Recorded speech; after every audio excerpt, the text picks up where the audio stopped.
여러분 반갑습니다. 구약성경 숲보기 셋째 시간 시작합니다.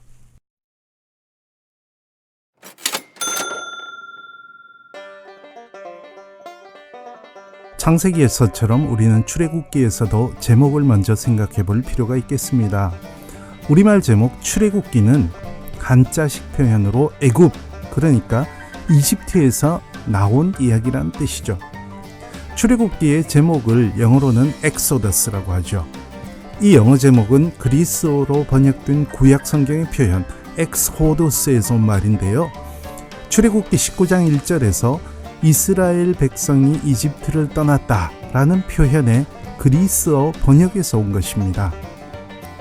히브리어 성경은 창세기와 마찬가지로 1장 1절에 있는 첫 두 낱말 이것들은 이름들이다를 뜻하는 브엘레 하쉐모트 이것을 제목으로 삼고 있습니다. 어쨌거나 출애굽기의 가장 중요하고 극적인 이야기는 이스라엘 백성들이 이집트 노예로 살다가 해방된 이야기입니다. 그런데 우리는 출애굽기라는 제목의 의미를 생각해 보아야 하겠습니다. 여러분은 지금까지 살아오신 삶 어느 지점을 여러분 생애의 시작으로 기억하고 계십니까? 그 시점은 어머니 뱃속에서 나오던 때는 아닐 것입니다. 그런 이야기는 그저 들어서 알 뿐이죠. 아마도 어린 시절 가장 인상적이고 중요한 기억을 떠올리실 것입니다. 그런 것을 학자들은 crucial event, 곧 결정적인 사건이라고 일컫습니다. 이스라엘 백성들에게는 출애굽 사건과 시내산 언약이 자신들의 정체성을 좌우하는 결정적인 사건이었습니다. 지난 시간에 말씀드렸듯이 오경은 출애굽과 시내산 언약이라는 결정적인 사건에서 시작해서 창세기로 거슬러 올라가고 레위기 이후로 내려간다고 보면 가장 이해하기 쉽겠습니다.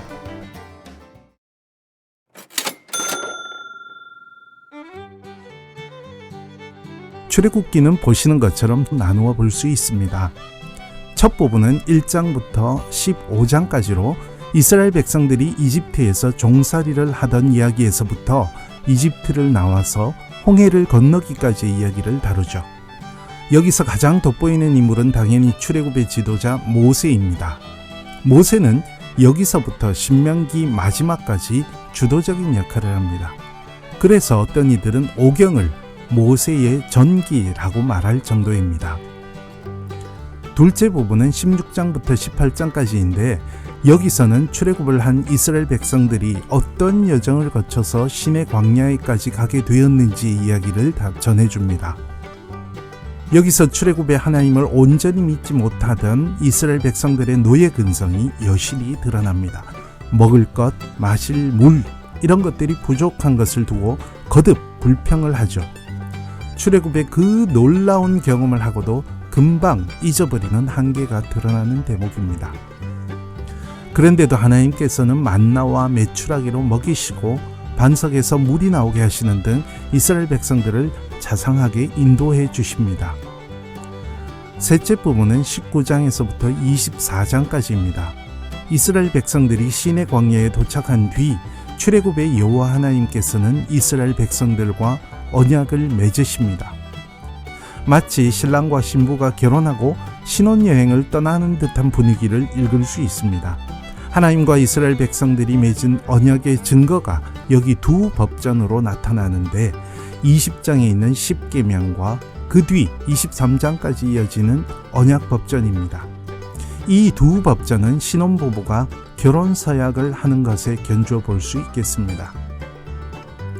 마지막으로 25장부터 40장까지는 성막 이야기입니다. 25장부터 31장까지는 하나님께서 모세가 광야에 만들어야 할 성막의 설계도를 보여주셨다면 35장부터 40장까지는 그 설계도에 따라 성막을 짓고 봉헌하여 하나님의 영광이 성막에 임재하는 장면까지를 보여주고 있습니다.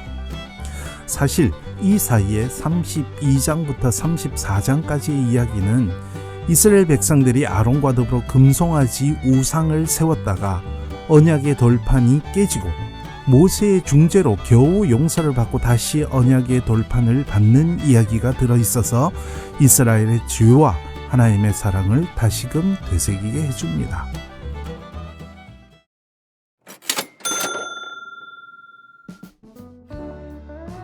먼저 출애굽의 이야기에서 우리는 출애굽의 여호와 하나님이 어떤 분인지를 배웁니다. 출애굽기 3장 14절에서 하나님께서는 모세를 출애굽의 지도자로 부르시면서 나는 스스로 있는 자이니라 라고 말씀하십니다. 이 번역은 사실 앞서 말씀드린 그리스어 구약성경 역본을 번역한 것입니다. 히브리 말을 한 문장으로 옮기기 쉽지 않기 때문입니다. 그런데 히브리 말 성경의 이 부분을 잘 표현한 것이 제가 생각할 때는 요한계시록 1장 8절입니다. 주 하나님이 이르시되 나는 알파와 오메가라. 이제도 있고 전에도 있었고 장차 올 자요 전능한 자라 하시더라. 출애굽의 하나님께서 스스로를 밝히신 이름은 요한계시록에 풀어서 말씀하는 대로 세상의 처음부터 끝날까지 창조주요 통치자이시며 심판주로 늘 임재하시는 함께 계시는 하나님의 본성을 가르쳐 주시는 것입니다. 우리 삶에서도 즐거운 때나 슬플 때나 성공할 때나 실패할 때나 스스로 계신 분 하나님께서는 언제나 항상 우리와 함께 계심을 이 말씀에서 깨달을 수 있어야 하겠습니다. 출애굽의 하나님께서는 우리를 이끌어 주시고 일으켜 세워 주시고 당신의 나라를 우리에게 예비해 주십니다. 그분의 임재를 오늘 다시금 이 말씀에서 깨달을 수 있어야 하겠습니다. 둘째로 성막 이야기를 통해서 우리는 하나님의 임재를 배울 수 있습니다. 성막은 거룩하신 하나님께서 죄를 짓기도 하고 거역하기도 하는 등 한계를 지닌 백성들 한가운데 임재하신다는 의미가 가장 크다고 하겠습니다. 성막은 성전과 달리 이동이 가능한 것이 특징입니다. 성막과 특히 언약궤는 하나님께서 이스라엘 백성과 함께 머무시면서 안전한 광야 여정을 보장해 주시는 장치였습니다. 낮에는 구름 기둥이 성막 위에 머물러 사막의 뜨거운 열기를 가려주었고 밤에는 불기둥이 밤의 어둠과 냉기를 막아주었습니다.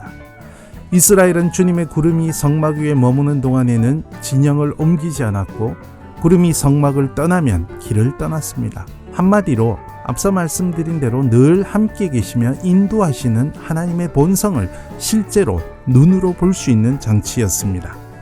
그렇기 때문에 성막을 향한 이스라엘 백성들의 태도는 하나님의 임재를 경험한 사람이 마땅히 해야 할 도리를 가르쳐 준다고 할 수 있습니다. 이스라엘 백성들은 성막을 중심으로 예배를 드렸고 거룩하고 정결하신 하나님의 임재를 둘러싸고 있었기 때문에 자신들도 거룩하고 정결하기에 힘썼습니다. 오늘 우리도 하나님의 임재에 대한 고백으로 하나님께 우리의 입으로 마음으로 삶으로 예배드릴 수 있어야 하겠습니다. 그리고 거룩하고 정결하신 하나님께서 늘 우리와 함께 계시기 때문에 우리의 삶도 한순간 한순간 거룩하고 정결하게 가꾸려고 애써야 할 것입니다.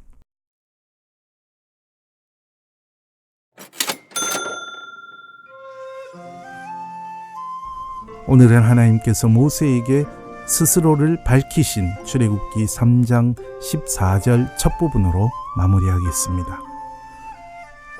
하나님이 모세에게 이르시되 나는 스스로 있는 자이니라. 감사합니다. 다음 시간에 또 뵙겠습니다.